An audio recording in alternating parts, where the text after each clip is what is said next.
What's going on YouTube? This is D-Span Speeds and welcome back to my channel. The countdown's still going down, y'all. I believe it'll be 4 more days officially until the it's still 5 more days. I'm so sorry. And I hope lives will not be lost. I hope people find a way to settle this without resorting to utter violence, because if you make a verbal contract like you're doing right now, saying in 5 more days, get out or else, most people are going to have to carry out that threat. Because if you don't, you'll be looked at as a joke. And for a lot of South Africans, obviously they're not joking around. So I really hope, obviously people are taking it seriously. A lot of people already moved out. The Malawians have buses coming every day. The Zimbabweans. Someone did make a comment on my last video saying, hey, what about the people from Lesotho? Aren't they going to stay? Because isn't Lesotho within South Africa, just like in the higher mountains, I believe? So if you're from Lesotho, I'm pretty sure you have nothing to worry about, because you are literally in South Africa. You're just in a higher elevated place in the mountains. Not that it makes that even better. I always assume they're okay because, they're like right there, right? The kingdom of Lesotho.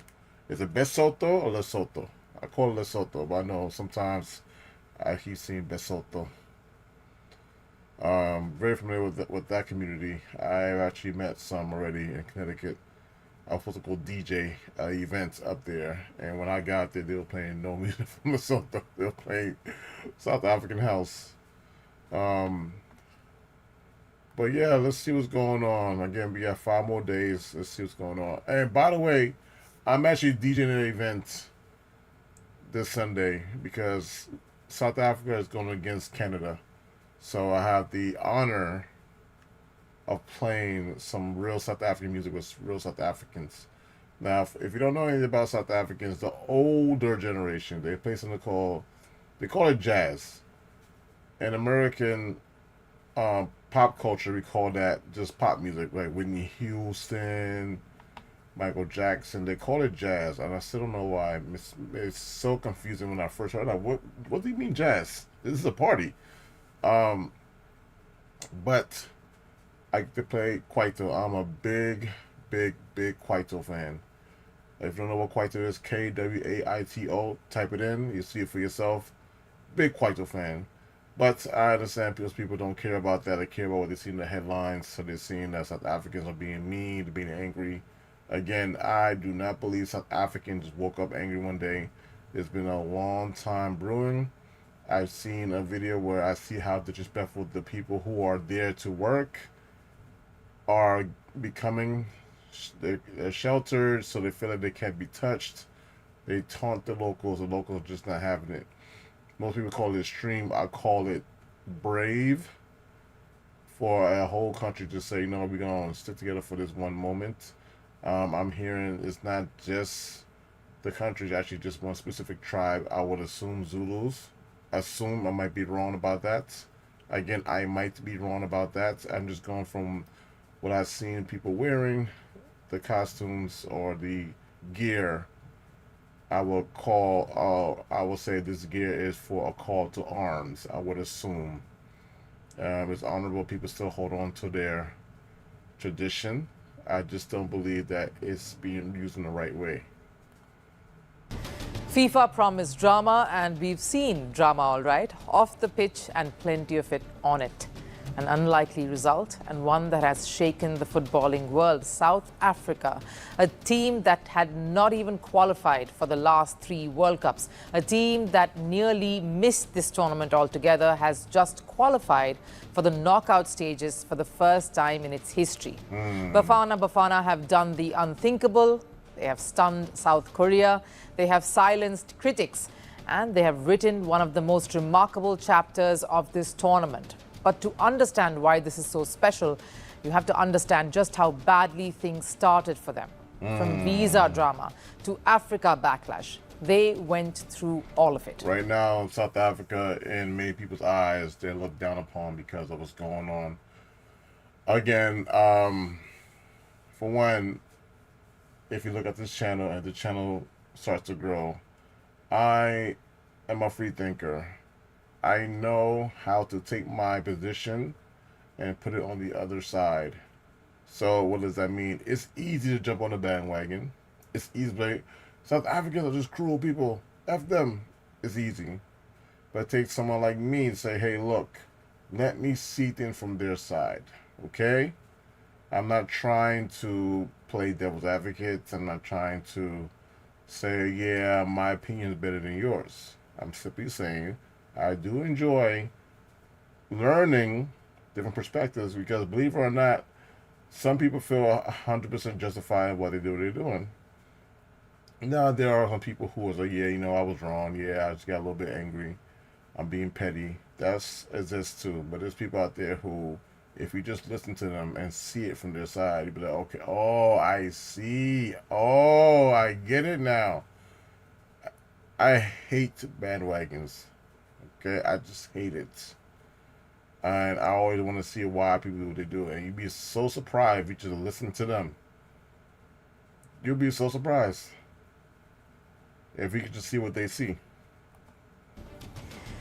10 days before their opening match, South Africa did not even know if they would be going to the World Cup. That is not an exaggeration. It was the reality the country faced.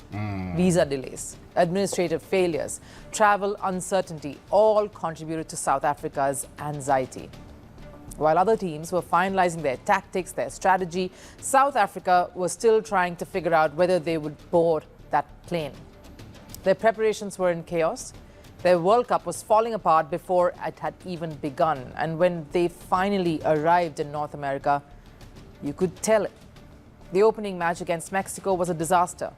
A 2-0 defeat, 2 red cards in that game, and to make matters worse, one of their players received a 3-match ban. Suddenly, South Africa were out of players, they were out of confidence, and they were down to their last chances. At that point, most people had written them off. And why wouldn't they? They hadn't qualified for the last 3 World Cups. They were already in trouble. They were playing catch-up. And there was very little to suggest this team was about to make history. And the problems didn't stop there either, because this was not just a team battling problems on the pitch. This was a team battling a reputational crisis. Yeah, right now, everyone is. I invite someone to a party Sunday. Oh, the South African team? No, I'm not coming. I'm not coming. The World Cup is usually a moment of African unity. When one African team plays, when one African country plays, the entire continent usually rallies behind them. That's the tradition, that's the unwritten rule. But this year, South Africa found itself on the other side of that support. Across several parts of the continent, fans were openly supporting South Africa's opponents. The reason? A growing sense of anger over anti-immigrant sentiments and protests inside South Africa. For many people, football became that vehicle then for frustration, and South Africa became the target of that frustration. Christ, I thought my head was big. Suddenly, Bafana Bafana were not just playing against 11 players. They were playing against their own continent. The Morocco-Brazil game, we had over 80 persons that came to watch. The other day, Congo, Portugal, same thing. But for today, we have less than 2 persons or 3. There must be a reaction, there must be a backlash. As you can see, people are now disinterested in South Africa and their football game. I was rooting for a win for Czech Republic, but it ends in draw, 1-1. So, I mean, we are going to go with this, with the draw. It's okay for now. But again, the against will go on to the final game. And I want to see South Africa going back to South Africa. But here's the thing about sport. It doesn't always care about narratives. It doesn't always follow expectations. And South Africa refused to follow the script. After the Mexico defeat, they dug deep against Czech Republic and registered a hard-fought 1-1 draw. Now, this was important. Not a great result, yes, but it was enough to keep them alive, to keep their hopes alive. And sometimes survival is all you need, because once they reached the final group game, they had something to play for.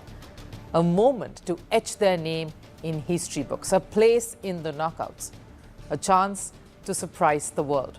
And that's exactly what they did. South Korea came into the match as favorites, yes.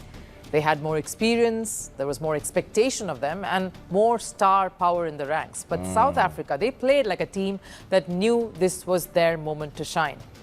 They attacked South Africa fearlessly. versus everybody. They stretched the defense and kept coming, wave after wave, attack after attack. Every time they moved forward, they looked dangerous.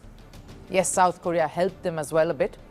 The decision to leave Song Heung-min out of that starting lineup raised plenty of eyebrows. Tactically, it seemed like a bit of a gamble, and it backfired. But that should not take anything away from South Africa and the way they played, because to benefit from someone else's mistake still needs good enough skills to punish. And South Africa were good on the night.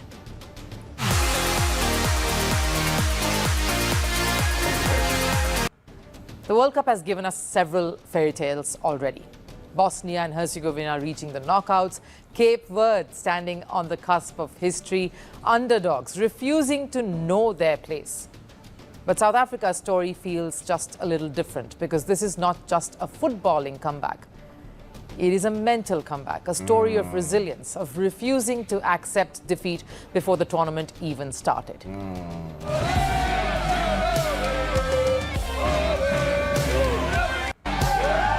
Why this resonates with all of us, because football is not always about the very best team, the stars, and it's not always about who was supposed to win a game. Sometimes it is about who refused to give up, and whatever happens next. Bafana Bafana have already achieved something very, very special, because in a World Cup filled with favorites, they have reminded us why an underdog story creates more headlines. All right, that's a good narrative. Let's see what's going on. All right, final countdown. This is the AI podcast. I'm gonna fast forward. Must be applied with the full knowledge that we are dealing with human beings. So we must condemn those who South African Police Service, not the SAPS, I mean the Metro Police. ngizobahambisa uma ngabe ngithi bazohamba nje bazohamba sebeyahamba baqale baphika abantu ngibatshela ngithi bazohamba abantu Others are fearful. Some expect history to be made, while others fear history could repeat itself. There is an African proverb that says, when elephants fight, it is the grass that suffers. Perhaps that proverb captures the anxiety surrounding the 30th of June. While leaders exchange statements, activists defend their cause, and politicians debate the issue, ordinary South Africans are wondering one simple question: what will actually happen when the day finally arrives? That question has no answer yet.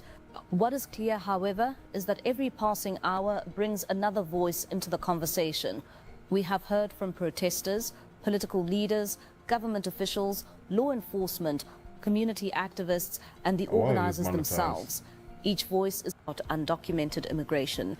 They believe it has evolved into something far more complex. One of those voices is ANC Secretary General Fikile Mbalula.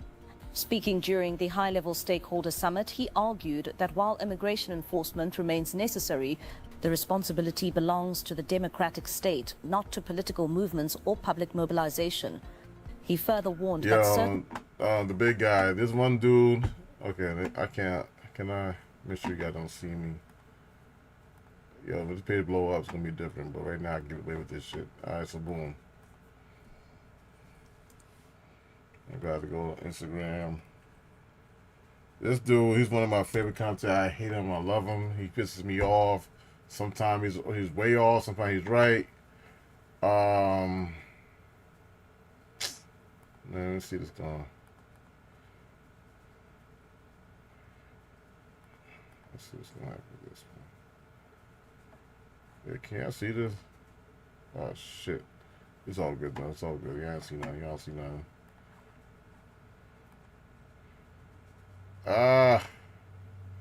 But yeah. Political formations may be using immigration as a vehicle to pursue broader political objectives ahead of next year's local government elections. Let us now listen to those remarks. Migration, community tensions, and the threats around June 30. And under deploying drones. Yeah, I'm gonna cover some more videos about this. But yeah, countdown's still going on. 5 days left. Let's see what's gonna happen as time gets faster. There'll be more buses where people have been evacuated by then. I've seen a town Somali and say we're not going nowhere. Town